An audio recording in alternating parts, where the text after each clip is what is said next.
오늘 말씀은 이사야 37장 33절에서 38절, 37장 마지막 부분입니다.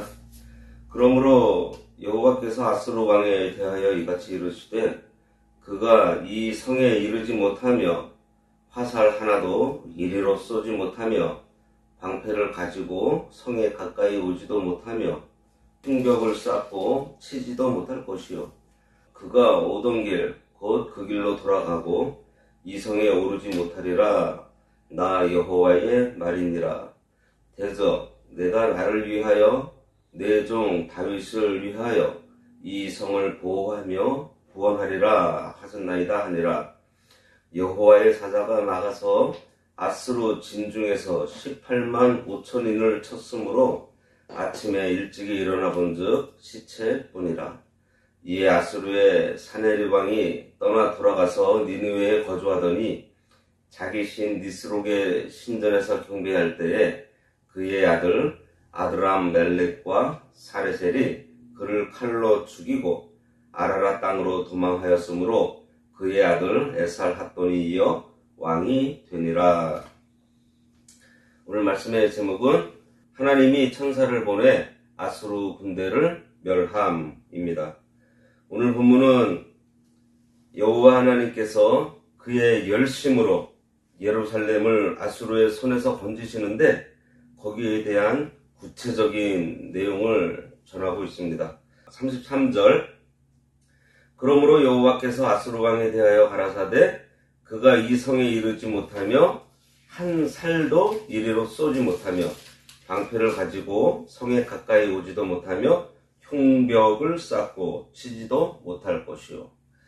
이 글을 읽으면 아수르가 전쟁을 벌일 때 그들이 공격하는 형태가 잘 나타나 있습니다. 아수르 군대는 활을 쏘아서 적군을 제압하고 성에 가까이 접근해서 성벽보다 높은 담을 쌓아서 성 안으로 진격해서 들어가 정복하는 전술을 주로 사용한 것 같아요.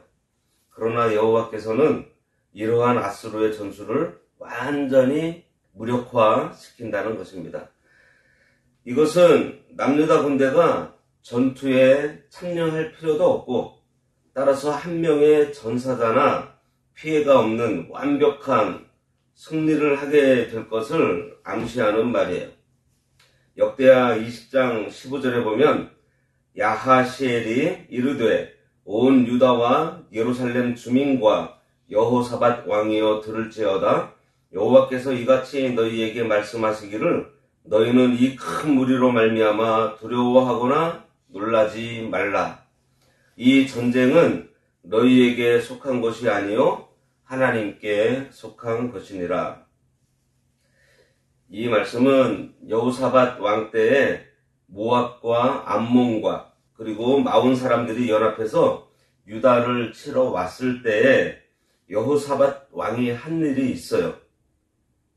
여호사밧 왕이 백성에게 금식을 공포하고 유다의 모든 성읍을 모아서 하나님께 도움을 구하며 간구했을 때에 받은 응답이 바로 이 말씀입니다. 모든 전쟁의 승패는 어떠한 강함과 약함에 있지 않아요. 오직 여호와 하나님께 속해 있습니다. 전쟁은 하나님께 속한 것이기 때문에 때로는 하나님의 심판의 도구로서 사용되기도 하고 택한 백성을 구원하기 위해 사용되기도 하는 것입니다. 지금 히스기야 왕에게도 전쟁은 내 손에 있으니 아수르 왕은 성에 가까이 오지도 못할 것이고 화살 한번 제대로 쏘지도 못하고 자기 나라로 돌아가게 될 것이라고 말씀해 주시는 거예요.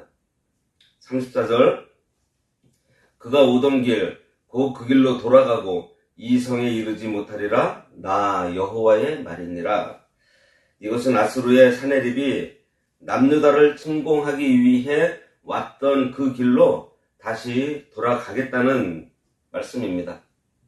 여기서 그 길은 산헤립이 남유다의 서북지방인 베느게 지역을 정복하고 사론과 세펠라를 경유해서 남유다의 서남쪽 국경선인 라기스에 도착했던 그 길을 말합니다. 따라서 그 길로 돌아간다는 것은 예루살렘을 거치지 않고, 다시 말해서 예루살렘을 공격하지 않고 돌아간다는 거예요. 그러니 히스기야와 유다 백성에게 있어서 이 위로의 말씀은 아수르와 싸울 필요가 없다는 뜻이기 때문에 그들에게 큰 위안이 되었을 것입니다.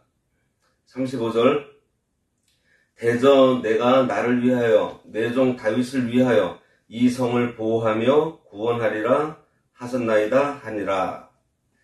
이 말은 하나님께서 당신의 영광을 위해서 그리고 다윗과 맺은 언약을 신실하게 지키기 위해서라도 유다를 아수르의 손에서 구원해 주시겠다는 말입니다.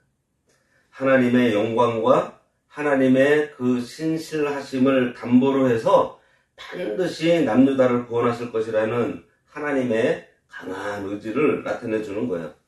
그리고 이것이 바로 여호와의 열심인 것입니다. 예루살렘이라는 이름에 평화라는 뜻이 내포되어 있어요. 유대인들이 인사할 때 샬롬이라고 하는데 예루살렘 뒤에 있는 살렘이 히브리어 살롬입니다. 그래서 이 살롬은 평화, 평강하십시오 이런 인사잖아요. 하나님께서 예루살렘 성을 이미 구별해서 평화의 성으로 세워주시면서 다윗에게 그것을 언약하셨는데 그 언약을 기억해서 유다를 구원하시겠다는 말씀입니다. 이렇게 하나님께서는 자기의 열심으로 언약하신 그것을 반드시 이루어 주세요. 36절에 여호와의 사자가 나가서 아수르 진중에 18만 5천인을 쳤으므로 아침에 일찍이 일어나 본즉 시체뿐이라. 여호와께서 직접 천사를 보내어 이 전쟁에 개입하여 주심으로 아수르 군대를 그들의 진중에서 진멸해 버리십니다. 이처럼 아수르의 패전은 인간의 상식으로는 도저히 상상할 수 없는 초자연적인 방법으로 이루어졌는데 이것은 이미 앞에서 예언한 것들이 그대로 성취된 것입니다. 18만 5천 군이면 굉장히 큰 군사예요. 옛날에 우리나라도 왜군이 침략하기 전에 10만 대군 양병설, 10만 양병설이라는 것이 있었지 않습니까? 우리나라 군대가 60만이면은 18만 5천이라고 하면은 우리나라 군대의 거의 3분의 1 정도? 예. 그 얼마나 큰 군대입니까? 그런데 그 군대가 하룻밤 사이에 전멸을 당한 거예요. 우리 인간의 상식으로는 있을 수 없는 일이 벌어진 것입니다. 사내립이 랍사게와 함께 기고만장해서 큰 소리 쳤는데 아무것도 못하고 그냥 전멸당한 거예요. 37절, 이에 아수르의 사내립 왕이 떠나 돌아가서 니느웨에 거주하더니 아수르 왕 사내립이 그의 군사들이 시체로 변한 것을 보고 예루살렘을 공격하려던 계획을 포기하고 자기 진영을 떠나 자기 나라로 돌아갑니다. 예루살렘 공격하던 계획을 아예 포기해버려요. 그 후 사내립은 니느웨에서 약 20년 동안 살다가 주전 681년에 아들들에 의해서 살해당합니다. 사내립은 남은 생애 동안 참 많은 지역을 또 원정 나가지만 예루살렘을 공격할 마음을 갖지 않아요. 그래서 남유다는 계속 평온을 지속하게 됩니다. 38절, 자기 신 니스록의 신전에서 경배할 때에 그의 아들 아드람멜렉과 사레셀이 그를 칼로 죽이고 아라라 땅으로 도망하였으므로 그의 아들 에살핫돈이 이어 왕이 되니라. 사내립이 그의 아들들에 의해서 살해됩니다. 여기서 사내립이 자기 시인 니스록에게 절하다가 죽은 사실에 우리가 주목해야 합니다.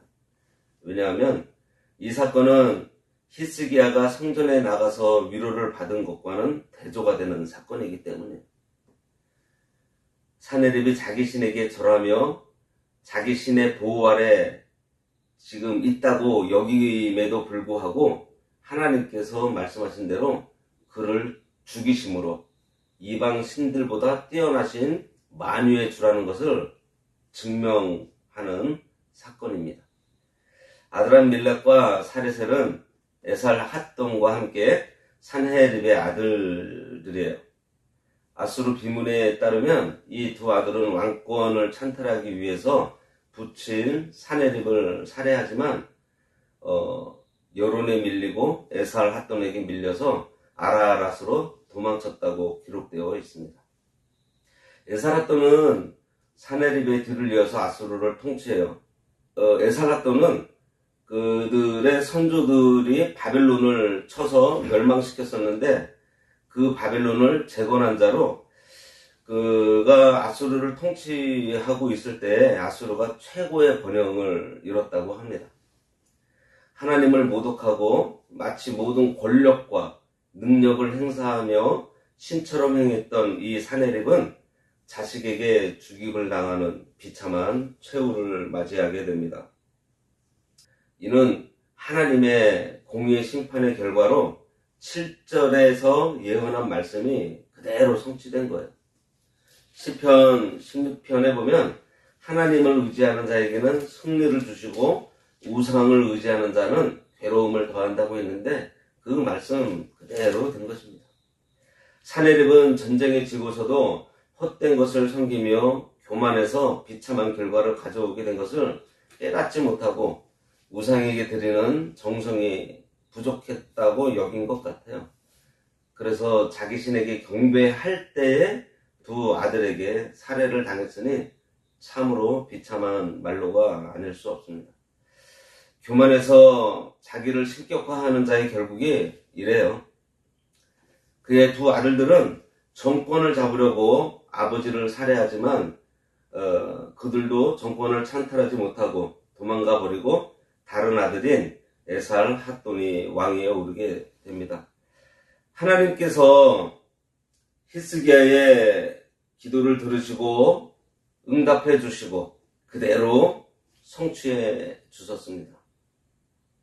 히스기야가 어떤 기도를 드렸기에 이 기도가 응답되고 성취되었죠? 히스기야의 기도는 하나님만 바라보는 기도였어요. 하나님만 위하는 기도였어요. 히스기야의 기도는 하나님의 영광을 위한 기도였고요. 자기 욕심을 채우는 기도가 아니었어요. 히스기야는 세상 눈치도 보고 하나님도 바라는 그러한 믿음이 아니라 오직 하나님만 바라보았습니다. 그렇게 그는 하나님만 바라보며 하나님에 대한 바른 신앙 고백을 가지고 있었고요. 하나님의 공의에 모든 것을 맡길 줄 알았습니다. 그리고 하나님의 영광을 위한 기도를 드렸더니 하나님께서 하나님의 그 열심으로 히스기야에게 유다 백성들에게 큰 승리를 안겨주신 거예요. 다음 38장은 히스기야 왕에 대한 내용으로 그가 병에 걸리는데 하나님께서 그의 수명을 연장해 주시는 사건의 기록입니다. 그건 다음 시간에 보도록 하겠습니다.